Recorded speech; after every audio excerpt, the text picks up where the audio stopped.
think the worst case scenario that we plan for is a major earthquake, something like a subduction zone earthquake that could be very devastating, not just to the city of Seattle, but all of the communities around us, really presenting a situation where we would be isolated from the rest of the world, and we would have to be self-reliant and take care of ourselves before that we could expect any help from the outside.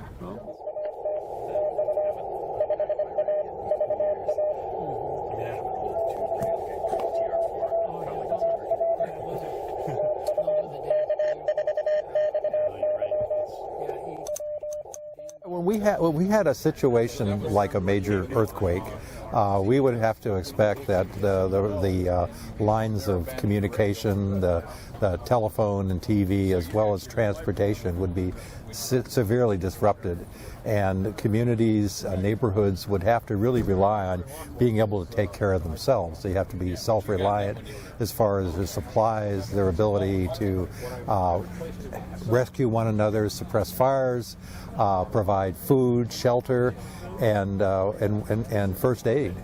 There would not be the ability to call and expect a response from 911. Our normal service that we get from the city wouldn't be there.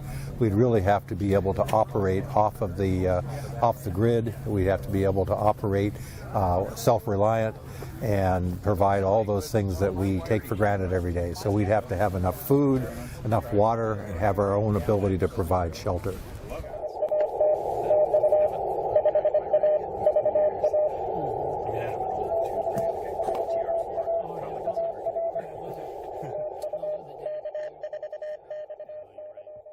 But we're expecting that cell phones would be disrupted by a major event for a couple of main reasons. One is they could be knocked off the air just because of the shaking and being disconnected from their networks. And the other thing is power. But even if they were still working, everybody is going to want to use those systems.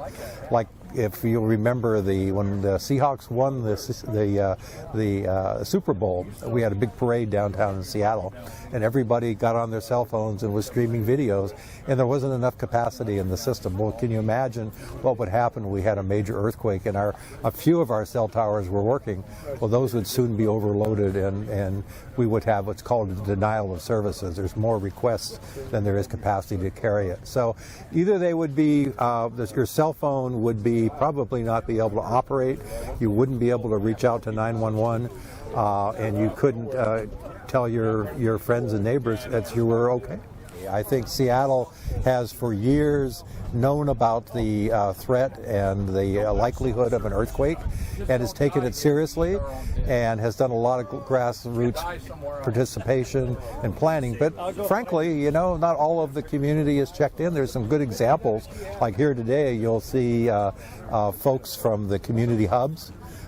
They've taken it quite seriously, and they've gone out and educated their neighbors and friends and have built up this resiliency program and shared it with their neighbors so that they can be self-reliant. But there's an extensive part of the city which really hasn't internalized it yet.